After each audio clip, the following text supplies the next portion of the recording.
முதலமைச்சர் ஒன்று ஆளணும், இல்லை வெள்ளம். மகனுக்கு மகுடம் சூட்டுறதுல இருக்கிற அக்கறை, வெளிநாட்டில் குடும்பத்தோடு சுற்றுப்பயணம் போறதுல இருக்கிற அக்கறை ஏன் காவல்துறையை கவனிக்கிறதுல இல்லை? யாரோட தகுதி வேண்டாமா அவருக்கு?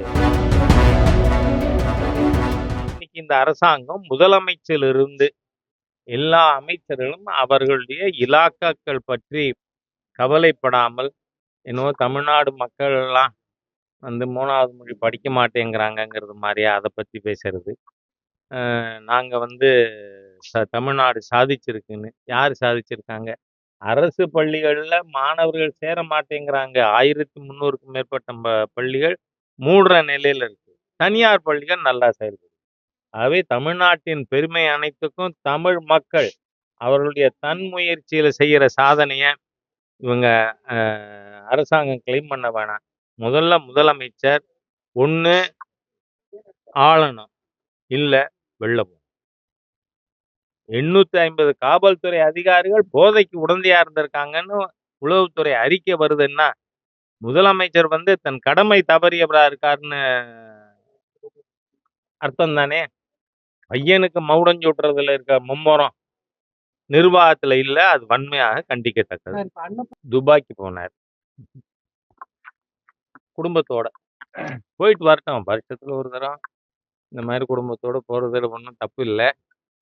ஆனா அதனால கோடி கோடியா வரும். நாங்களே என்ன வந்தது, மக்கள் எல்லாம் ஒரு கோடியில நிற்கிறாங்க. அதே மாதிரிதான் இது. என்ன ஃபோர்டு கம்பெனிய அது கூட அந்த டிஆர் ராஜாவை இவங்களோட பொய்களை பஞ்சர் பண்றதுக்குன்னே அவங்களுக்கே ஆள் இருக்கு. ஓராண்டுகளாக முதல்வர் மேற்கொண்ட நடவடிக்கையின் காரணமாக ஃபோர்டு கம்பெனி வருகிறதுங்க. அப்போ இப்போ அமெரிக்கா போனதுனால இல்லைல்ல. அதனால என்ன வருதுன்னு ஆக்சுவல் இன்வெஸ்ட்மெண்ட்டுக்கு பிறகு பேசுறேன். திமுக காங்கிரஸ் கூட்டணி அரசுல 600க்கும் மேற்பட்ட தமிழகத்தை சார்ந்த இந்திய மீனவர்கள் படுகொலை செய்யப்பட்டு இருக்கிறார்கள். இதுவரை இல்லாத அளவுக்குங்கிறீங்க.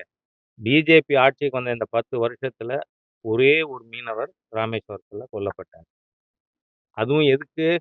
மீன்பிடி பிரச்சனைக்கா இல்ல, அன்னைக்கு ஸ்ரீலங்காவை இந்தியா கிரிக்கெட் மேட்ச்ல ஜெயிச்சதுனால.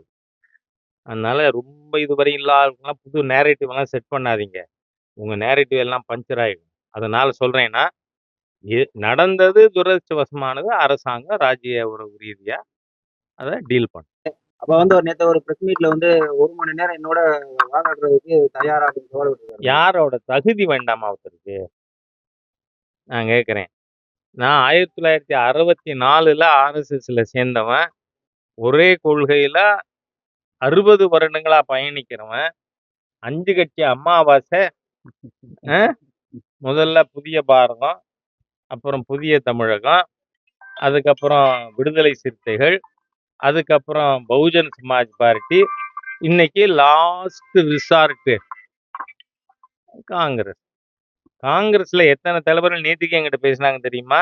இருக்காரு அவர் இந்த மாதிரி கூட்டத்துக்கு வர சொல்றாரு. அண்ணன் தப்பா நினைக்காதீங்க, அவன் சொல்றதுனால போயிட்டு வரேங்கிறாங்க காங்கிரஸ் லீடர்ஸ். அதனால இதெல்லாம் செல்வ பெரும் தொகை. ஏன்னா அவர் பேர் கே செல்வன் தான். ஆடிட்டர் பாண்டியன் கொலை வழக்கில் முதல் குற்றவாளி. அவர் பேர் என்னன்னு போட்டிருக்கு? கே செல்வம். பெருந்தொகை சம்பாதிச்சிட்டார். லண்டன்ல ஸ்கூலுக்கு அவர் மனைவி டைரக்டர். அதனால பணம் நிறைய வந்தவுடனே செல்வ பெருந்தொகை அப்படின்னு வச்சுருக்காரு. அதனால அவருக்கு தகுதி இல்லாத நபர்.